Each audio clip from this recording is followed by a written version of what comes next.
Imagine being dragged out of your home in the middle of the night. Police lights flashing, neighbors whispering, and you're told you murdered a man you've never even met. The evidence? Blurry camera video. The punishment? Your entire life falling apart. But what if one tiny detail, a single diner receipt, was all it took to expose the truth and turn the case upside down? It was just after midnight when 3 thunderous bangs rattled Daniel Carter's front door. At first, he thought he was dreaming. His tiny apartment was usually so quiet that even the hum of the refrigerator echoed in the night. But this sound was different, loud, urgent, and unrelenting. Still half asleep, Daniel stumbled out of bed, rubbing his eyes and trying to shake off the fog of sleep. He glanced at the clock on his nightstand. 12:07 a.m. Who in the world would be knocking at this hour? The pounding grew louder. "Open up. Police," a deep voice boomed. Daniel's chest tightened. Police? His mind raced. He was a mechanic. His life was boring, predictable. Work, dinner, sleep, repeat. He had never been in trouble, never even gotten a speeding ticket. Why would the police be at his door? Cautiously, he opened it. The moment the door creaked open, blinding red and blue lights from cruisers outside flooded the room. 4 officers stormed inside, weapons drawn, their voices overlapping in sharp commands. "Hands up! Don't move! Get on the ground!" Daniel froze, too shocked to react. His heart pounded so hard he could barely hear. "Daniel Carter," one officer barked, "you're under arrest for the murder of Michael Green." The words hit him like a hammer. Murder? Daniel's mouth opened, but no sound came out. He didn't even know a Michael Green. He was just an ordinary man who fixed cars during the day and came home to his small, quiet apartment at night. "Wait, there must be some mistake," Daniel finally stammered, his voice trembling. "I don't even know who that is." But before he could finish, cold steel handcuffs clamped tightly around his wrists.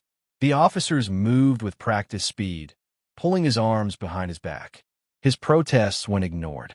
Neighbors peeked from cracked doors and windows, their faces pale with curiosity and fear as Daniel was dragged out of the apartment.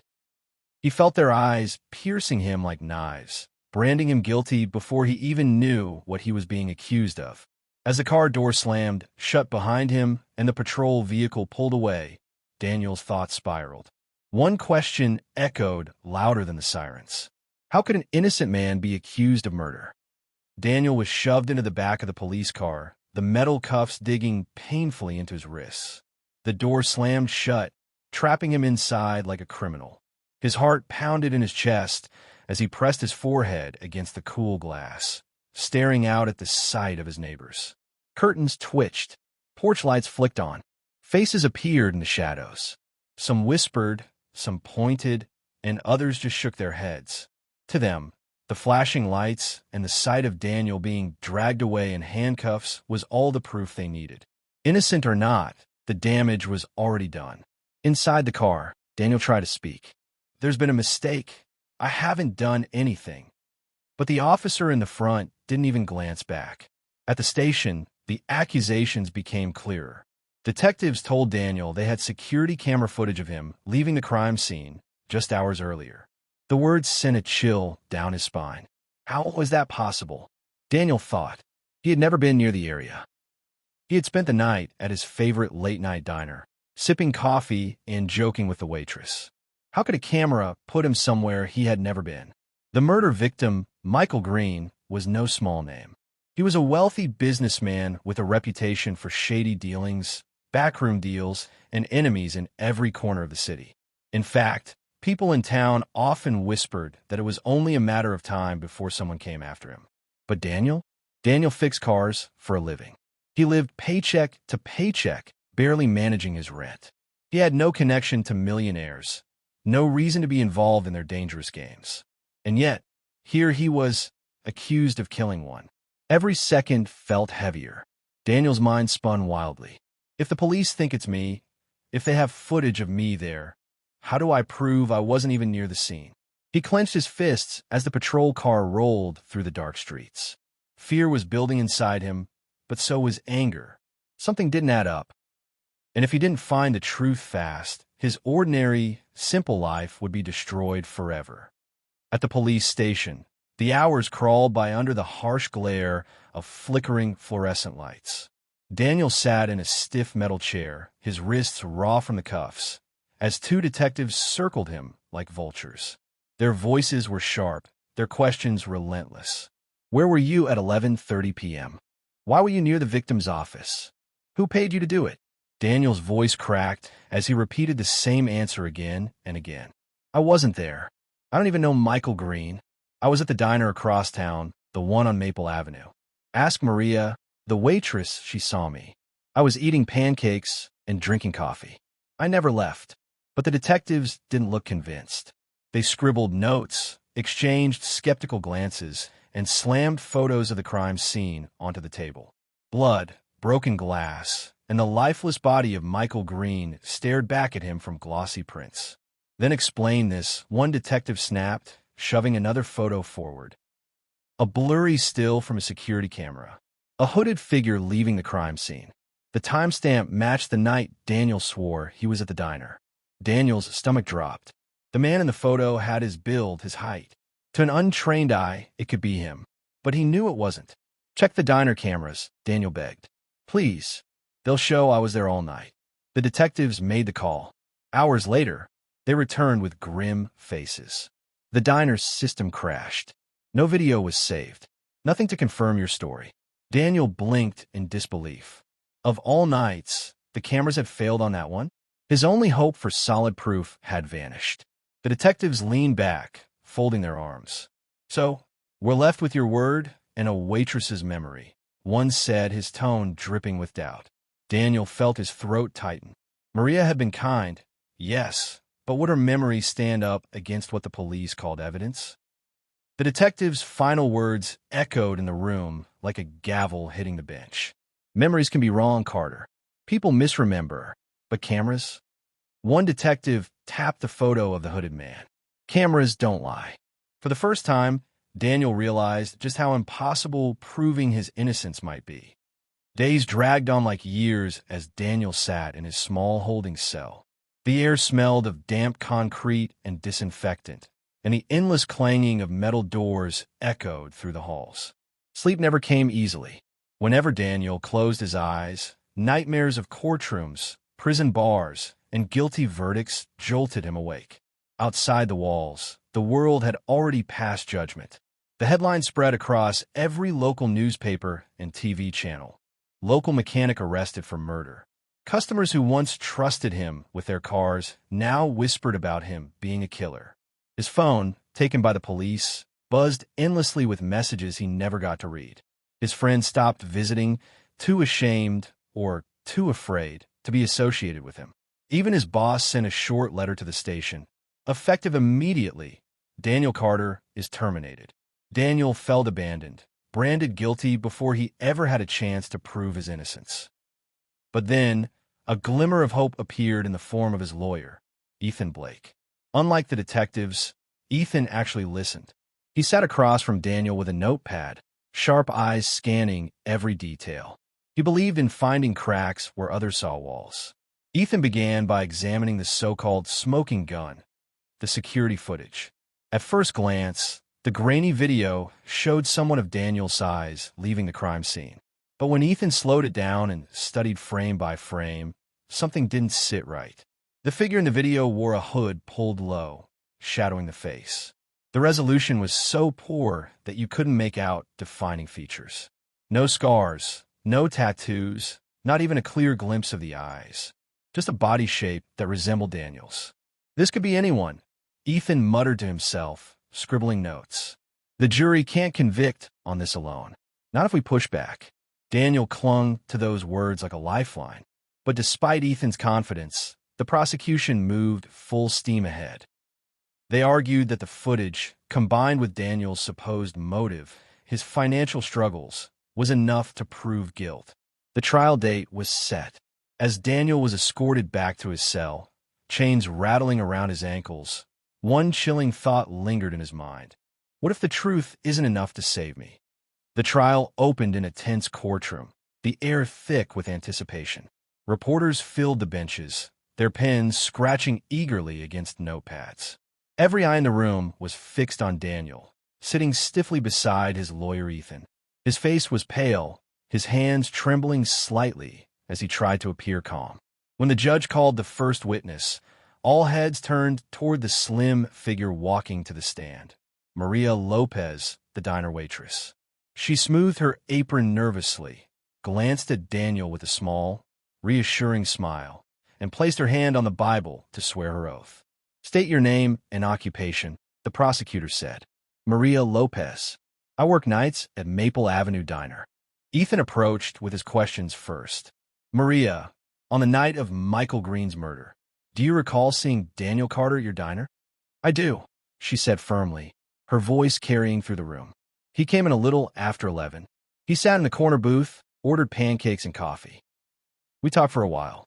I remember because he was making silly jokes about how pancakes taste better at midnight." A ripple of laughter broke the courtroom's tension. For a moment, Daniel felt relief. Someone believed him. But the prosecutor wasted no time tearing into her.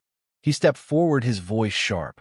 "Miss Lopez, you expect this jury to trust your memory over hard video evidence that places the defendant at the crime scene?" Maria's cheeks flushed. She clutched the railing tighter. "I know what I saw. He was there." The prosecutor smirked, circling. "Perhaps you're mistaken. It was late, you were tired, and customers blur together. Memories can be unreliable." Daniel's heart sank. It felt like the ground was slipping away from him. But then Maria spoke again, her voice steadying with conviction. "When Daniel paid his bill, his card didn't swipe correctly the first time. The cashier had to run it again. There should be a record of that exact transaction." The courtroom froze. The jury leaned forward. Even the judge adjusted his glasses, intrigued. Maria looked directly at the prosecutor. "Check the bank records. You'll see I'm not mistaken." Silence filled the room. For the first time, the case against Daniel seemed to crack open. Ethan wasted no time after Maria's testimony. The very next morning, he filed a motion for Daniel's bank transaction records. Hours later, the paperwork arrived, stamped and sealed. Ethan flipped through the pages until his eyes locked on the crucial entry. 11:47 p.m., Maple Avenue Diner, $8.50. At that exact minute, the prosecution's video showed a hooded figure leaving the crime scene miles away. It was a fact that couldn't be ignored. Daniel couldn't have been in two places at once. But Ethan wasn't satisfied with just proving Daniel's presence at the diner. He wanted to expose the entire trap. So he brought in a digital forensics expert, a calm, bespectacled man named Dr. Harris, to testify about the security footage. The courtroom grew silent as Harris explained what he found. The video presented by the prosecution appears to have been tampered with. The timestamp has been altered, and several frames were spliced from a different source. This wasn't a simple glitch. This was intentional manipulation. Gasps rippled through the room. Even the judge leaned forward, brows furrowed. The jurors exchanged uneasy glances. The so-called solid camera evidence was crumbling before their eyes. But one question still hung in the air, sharp as a blade. Why frame Daniel? Ethan pressed for a deeper investigation. Soon, the answer surfaced in a shocking discovery. Detectives uncovered a trail of incriminating emails belonging to Victor Hale, Michael Green's longtime business partner. The messages painted a clear picture of greed and betrayal. Victor had been desperate to seize full control of Green's company, and Green's sudden death was the final step in his plan. But Victor couldn't risk suspicion falling on him. He needed a scapegoat, someone ordinary, someone expendable. Daniel Carter, a mechanic with no powerful connections, became the perfect target. The prosecution's case, once rock solid, was collapsing like a house of cards. As Ethan presented the evidence, he looked directly at the jury. This was never about justice. It was about power. My client was framed to cover up the greed of a man who thought he could manipulate the truth. Daniel sat motionless, his heart thundering. For the first time since his arrest, freedom felt within reach. The courtroom erupted the moment the verdict was read. Gasps, murmurs, and even a few shouts filled the air. Some leaned forward in disbelief, others sat frozen, wide-eyed. After weeks of fear, humiliation, and hopelessness, the words Daniel had been praying to hear finally echoed across the chamber.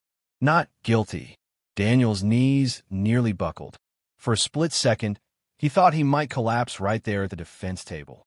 His lawyer, Ethan Blake, placed a steady hand on his shoulder, whispering, "It's over. You're free." But the drama wasn't finished. All eyes turned as officers entered the room. Not for Daniel this time, but for Victor Hale, the polished businessman who had sat smugly during much of the trial, now turned pale as handcuffs snapped around his wrists. "Victor Hale, you're under arrest for fraud, evidence tampering, and conspiracy to commit murder." The audience gasped again. Reporters leapt to their feet, cameras flashing as Victor's empire of lies collapsed in front of the world. Outside, the courthouse steps were a frenzy. Microphones stretched toward Daniel from every direction. Reporters shouted over one another. "How does it feel to be cleared? Do you blame the police for what happened? Will you sue for wrongful arrest?" Daniel blinked at the blinding lights, his face weary but determined.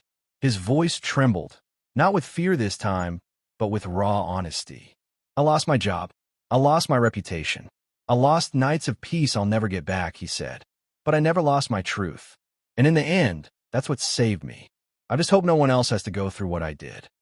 For a moment, the crowd fell silent. His words carried more weight than any headline could. Daniel walked down those steps not as a convict, but as a man forever changed. The scars of injustice would remain, whispers from neighbors, memories of the cell, the ache of betrayal. But so would the triumph of having survived it.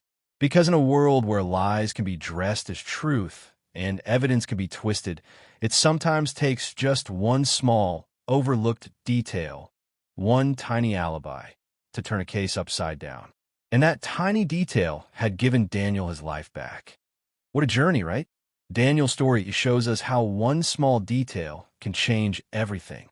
If you enjoyed this story and want to hear more gripping cases like this, don't forget to hit that like button, subscribe to the channel, and turn on the notification bell so you never miss an update. Your support means the world. Thank you for watching, and I'll see you in the next video.